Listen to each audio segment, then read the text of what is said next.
देश में one nation one education board, one nation one syllabus, one nation one curriculum लागू करने की मांग वाली पीआईएल पे कोर्ट में सुनवाई हुई है। हमने ये मांग किया है कि राइट टू एजुकेशन एक्ट को बदल के राइट टू इक्वल एजुकेशन बनाया जाए और पूरे देश में सिलेबस कॉमन किया जाए। बंगाल वाला बंगाली में पढ़े, गुजरात वाला गुजराती में पढ़े, महाराष्ट्र वाला मराठी में पढ़े, तमिलनाडु वाला अपने तमिल में पढ़े, लेकिन सिलेबस और करिकुलम एक समान होना चाहिए। फिजिक्स का, केमिस्ट्री का, मैथ का, जूलॉजी का, बॉटनी का, इंग्लिश का, हिंदी का, संस्कृत का, ये सारे सिलेबस कॉमन होने चाहिए पूरे देश में। और वो इसलिए जरूरी है क्योंकि सारे के सारे कॉम्पिटिटिव जो एग्जाम हो रहे हैं उनका पेपर एक हो रहा है। इंजीनियरिंग का एक ही एग्जाम होता है पूरे देश के लिए, मेडिकल का एक ही एंट्रेंस एग्जामिनेशन होता है पूरे देश के लिए, एनडीए का एक ही एग्जाम होता है पूरे देश के लिए। इसी तरीके से आईएएस का जो पेपर होता है वो सबके लिए कॉमन होता है, पीसीएस का पेपर सबके लिए कॉमन होता है, बैंक का पेपर सबके लिए कॉमन होता है, रेलवे का पेपर सबके लिए कॉमन होता है। और अब तो यूनिवर्सिटी में एडमिशन के लिए कॉमन जो सीयूईटी हो रहा है वो भी सबके लिए एक पेपर कॉमन है। अब जब एंट्रेंस एग्जामिनेशन का पेपर एक है तो फिर अलग अलग सिलेबस क्यों पढ़ाया जा रहा है? सीबीएसई कुछ अलग पढ़ा रहा है, आईसीएसई कुछ अलग पढ़ा रहा है, यूपी बोर्ड अलग पढ़ा रहा है, बिहार बोर्ड अलग पढ़ा रहा है, बंगाल बोर्ड अलग पढ़ा रहा है। और सारी पढ़ाई करने के बाद जब बच्चा जाएगा एग्जाम देने, उसके लिए सबके लिए एक पेपर होगा। अगर पेपर सीबीएसई के पैटर्न पे सेट होता है तो बाकी स्टेट बोर्ड वालों को इक्वल अपॉर्चुनिटी नहीं मिलती। अगर जो एंट्रेंस एग्जामिनेशन का पेपर है इंजीनियरिंग का, मेडिकल का, एनडीए का, बैंक का, रेलवे का, अगर वो आईसीएसई बोर्ड के पैटर्न पे होता है तो सीबीएसई बोर्ड वालों को और बाकी स्टेट बोर्ड वालों को फिर इक्वल अपॉर्चुनिटी नहीं मिलती। राइट टू एजुकेशन हमारा फंडामेंटल राइट है, इसलिए हमने कोर्ट से ये कहा है कि आप केंद्र सरकार को निर्देश दीजिए, एनसीईआरटी को कहिए एक कॉमन सिलेबस, कॉमन करिकुलम तैयार करे। आज की डेट में जो नवोदय स्कूल है वो पूरे देश में उसका सिलेबस कॉमन है, जो आपका केंद्रीय विद्यालय है उसका सिलेबस भी कॉमन है। और अगर आप बाहर देखिए, अमेरिका में यूनिफॉर्म एजुकेशन है, चाइना में यूनिफॉर्म एजुकेशन है, फ्रांस में यूनिफॉर्म एजुकेशन है, जापान में यूनिफॉर्म एजुकेशन है, सिंगापुर में यूनिफॉर्म एजुकेशन है, रसिया में यूनिफॉर्म एजुकेशन है, दुनिया के कई देशों में यूनिफॉर्म एजुकेशन होता है, यानी सिलेबस करिकुलम सबका कॉमन होता है।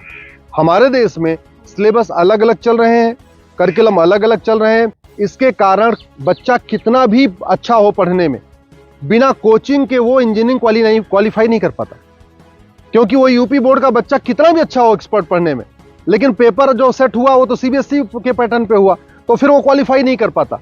अल्टीमेटली उसको कोचिंग करना पड़ता है। और मैंने ये भी कोर्ट को कहा है कि ये कोचिंग माफियाओं के दबाव में ही वन नेशन वन एजुकेशन लागू नहीं हो रहा है। कोचिंग माफिया इतने पावरफुल है, इनका लगभग 5 लाख करोड़ रुपए का कोचिंग का बिजनेस है हर साल का। अगर वन नेशन वन सिलेबस हो जाएगा, कॉमन सिलेबस, कॉमन करिकुलम हो जाएगा और जो पढ़ाया जाएगा यही पूछा जाएगा, तो लोग कोचिंग नहीं करेंगे। जो मेहनती बच्चे होंगे वो अपनी पढ़ाई करेंगे और उसके बाद एंट्रेंस क्वालिफाई कर लेंगे। लेकिन ये कोचिंग माफियाओं ने ऐसा सिस्टम बना दिया है कि पहली बात तो वन नेशन वन सिलेबस नहीं होने दे रहे, वन नेशन वन एजुकेशन नहीं होने दे रहे, और दूसरा जो 10वीं 12वीं में पढ़ाया जाता है वो एंट्रेंस एग्जाम में पूछा नहीं जाता, जो एग्जाम में पूछा जाता है वो 10वीं 12वीं में पढ़ाया नहीं जाता। इसका मेन ये कारण है कि कोचिंग माफियाओं ने पूरे हमारे एजुकेशन सिस्टम को हाईजैक किया हुआ है। और दूसरी बात ये भी है, जो बुक माफिया हैं, पब्लिशर हैं, ये नहीं चाहते कॉमन सिलेबस कॉमन करिकुलम हो, क्योंकि अगर कॉमन सिलेबस कॉमन करिकुलम हो जाएगा और सिलेबस कांस्टेंट रहेगा, 2 साल 3 साल 4 साल तक वही रहेगा, तो फिर जो पब्लिशर है इनकी किताब कोई नहीं खरीदेगा, लोग एनसीईआरटी किताब खरीद लेंगे। जो एनसीईआरटी छापेगा अगर वही लोग किताब में स्कूल में चलाएंगे तो एनसीईआरटी किताब 100 रुपए की मिलती है, प्राइवेट पब्लिशर उसको 500-1000 रुपए की बेचते हैं। तो बुक माफिया नहीं चाहते कि कॉमन सिलेबस कॉमन करिकुलम हो, एनसीईआरटी किताब हर जगह लागू हो। कोचिंग माफिया नहीं चाहते यूनिफॉर्म सिलेबस हो, यूनिफॉर्म करिकुलम हो, वन नेशन वन सिलेबस हो। और स्कूल माफिया नहीं चाहते कि one nation one education board हो। सीबीएसई बोर्ड वाले चाहते हैं कि उनका सीबीएसई बोर्ड अलग से चलता रहे, जिससे उनकी दुकान चलती रहे। आईसीएसई बोर्ड वाले चाहते हैं कि उनकी दुकान अलग से चलती रहे। तो इसलिए ना सीबीएसई बोर्ड वाले चाहते हैं one nation one syllabus, one nation one education board हो, ना आईसीएसई बोर्ड वाले चाहते हैं। और इसका नतीजा ये हो रहा है कि आम जनता, आम बच्चा पिस रहा है इस पूरे माफिया राज में।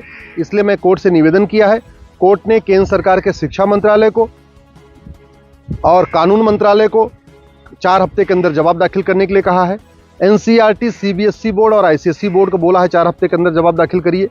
दिल्ली सरकार को भी बोला है कि आप भी अपना स्टैंड क्लियर करिए, आप क्या चाहते हैं, आप one nation one syllabus, one nation one curriculum चाहते हैं या नहीं चाहते, आप one nation one education board चाहते नहीं चाहते। और 4 हफ्ते के बाद जवाब आ जाएगा, फिर 11 दिसंबर को इसकी अगली सुनवाई होगी। मैं आप लोगों से निवेदन करता हूँ, इस वीडियो को जन जन पहुँचाइए, इस वीडियो को घर घर पहुँचाइए। कॉमन सिलेबस होगा, कॉमन करिकुलम होगा तो सबको इक्वल अपॉर्चुनिटी मिलेगी। यूनिफॉर्म एजुकेशन से सबसे बड़ा फायदा होगा, जातिवाद खत्म होगा, क्लासेस खत्म होगी, भाषावाद खत्म होगा, क्षेत्रवाद भी खत्म होगा और जिहाद और मजहबी उन्माद भी खत्म होगा। यूनिफॉर्म सिलेबस होगा, मंत्री और संतरी के बच्चे की एक किताब होगी। यूनिफॉर्म सिलेबस का मतलब ये हुआ कि शिक्षक का बेटा और शिक्षा मंत्री का बेटा एक ही किताब पढ़ेगा। यूनिफॉर्म सिलेबस का मतलब क्लर्क का बेटा और कमिश्नर का बेटे की किताब एक होगी। यूनिफॉर्म सिलेबस का मतलब मजदूर के बेटे की किताब और मालिक के बेटे की किताब एक होगी। यूनिफॉर्म सिलेबस से वास्तव में भारत में समाजवाद आएगा। समान शिक्षा से ही भारत में शांति आएगी, समाज शिक्षा से ही भारत में समृद्धि आएगी, समान शिक्षा से ही वास्तव में भारत में समरसता आएगी। इसलिए मैं आपसे निवेदन करता हूं, समान शिक्षा की मांग करिए। समान नागरिक संहिता से 100 गुना ज़्यादा ज़रूरी है समान शिक्षा। ये जो देश में आप देख रहे हैं ना, आतंकवादियों के समर्थन में रैली निकलती है, जिहादियों के पक्ष में लोग खड़े हो जाते हैं, युद्ध हो रहा है इजराइल में और रैली निकल रही है आतंकवादियों के समर्थन में भारत में। ये क्यों? क्योंकि यहाँ मैकाले शिक्षा चल रहा है, मदरसा शिक्षा चल रहा है और मिशनरी शिक्षा चल रहा है। ये मैकाले शिक्षा खत्म होनी चाहिए, मिशनरी शिक्षा खत्म होनी चाहिए, मदरसा शिक्षा खत्म होनी चाहिए, सीबीएसई आईसीएसई बोर्ड खत्म होना चाहिए। केवल एक देश एक शिक्षा बोर्ड यानी भारतीय शिक्षा बोर्ड होना चाहिए और वन नेशन वन सिलेबस यानी पूरे देश का सिलेबस एक समान होना चाहिए। उसी से भारत में शांति होगी और समृद्धि होगी।